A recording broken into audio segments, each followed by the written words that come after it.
और जब उनसे बातचीत हो रही तो उन्होंने अपने जीवनी के बारे में कुछ कहानियां हमसे शेयर किए हो और वो बताया कि मैं भी दिल्ली में जब था तो आपकी तरह बहुत सारे कलाकार को इसी तरह दाढ़ी का लुक में देखा करता था, फिर चप्पल और झोला टांगे घूमते रहते थे, बहुत क्रिएटिव थे। ये बताइए आप इस तरह से जा रहे हैं सभाओं में, मुख्यमंत्री की जगह पर कैसा लग रहा है? ये मेरे लिए सौभाग्य की बात है कि मैं हमारे माननीय मुख्यमंत्री हेमंत सोरेन की तरह उनके हमशक्ल के रूप में आज मैं उभर कर आया हूँ। क्योंकि मैं एक कलाकार हूँ, पेशे से अभिनेता हूँ और हमारे मुख्यमंत्री राजनेता है, तो हम दोनों का क्षेत्र बिल्कुल अलग है। लेकिन एक अभिनेता को इस क्षेत्र में आने के लिए सोचना पड़ता है, क्योंकि जेएमएम शुरू से अपना पार्टी रहा है और मैं हमेशा से उनको समर्थन करता रहा हूँ। तो उन्होंने मुझे मान सम्मान और अपनी आवाज़ से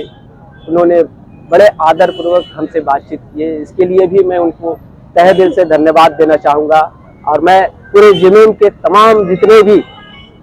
कार्यकर्ता है या तो जितने भी हमारे मंत्री हैं, मैं उनके प्रति भी आभार व्यक्त करता हूँ, ताकि आने वाले जो चुनाव है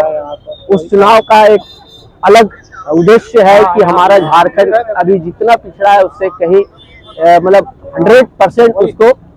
विकास की ओर ले जाना है। यहीं पर हम सीएम के साथ में लगभग 1 घंटे की आपकी बातचीत हुई, क्या बातचीत हुई? सीएम साहब से मेरी बातचीत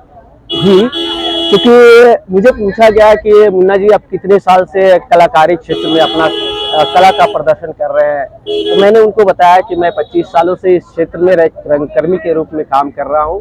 और अभी तक का लाइफ में मैंने सारा योगदान बहुत सक्रिय और ईमानदारी और निष्ठा के साथ मैंने इस क्षेत्र में रहा। चूँकि मैं कला को ज़्यादा तवज्जो देता हूँ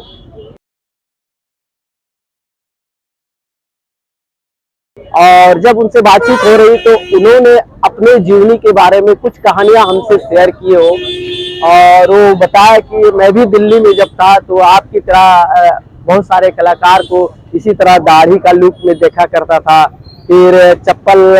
और झोला टांगे घूमते रहते थे, बहुत क्रिएटिव थे। तो इस तरह से उनकी बातचीत होते रही। ये बताइए, कला के क्षेत्र में फिर आप लोग का डिमांड रहा है, आप लोग कलाकार से संघर्ष करते रहे हैं, तो उस संबंध में कुछ बातचीत हुई क्या? हाँ, बातचीत हुई और मैं चाहता हूँ कि अभी हमारे माननीय मुख्यमंत्री जिस हिसाब से हमारे पूरे झारखंड के लिए घर घर के लिए सोच रहे हैं और हमारे जितने भी माँ बहन और बेटी हो चाहे जितने भी महिला, उनके प्रति एक सम्मान,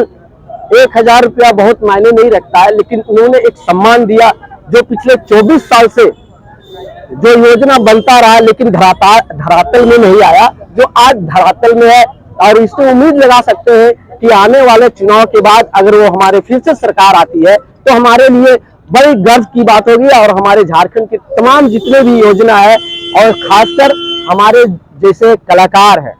मैं कलाकारों का बात करता हूं क्योंकि वो आर्थिक रूप से बहुत ही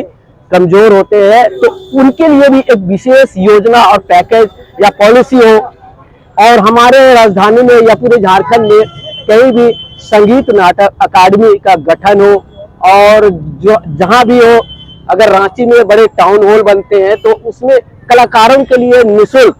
उनके रिहर्सल स्पेस और मेंटेनेंस खर्च को देखते हुए कलाकारों को एक सुविधा दी जाए। अगर आपको एक दिन सीएम बना दिया तो आप यहाँ किन चेंजों, किन बदलाव को आप करेंगे यार? मैं सीएम बनना नहीं चाहता हूँ, मैं एक साधारण आदमी आप लोगों की तरह जीना चाहता हूँ, क्योंकि एक राज्य का जिम्मेदारी जो मुखिया होते हैं उनकी बहुत बड़ी जिम्मेदारी है, क्योंकि मैं अभी उस लायक नहीं हूँ और राजनेता जो सोचते हैं और राजनीति को हम बहुत करीब से नहीं जानते, इसलिए मैं सीएम बनना कदापि नहीं चाहूंगा एक दिन के लिए।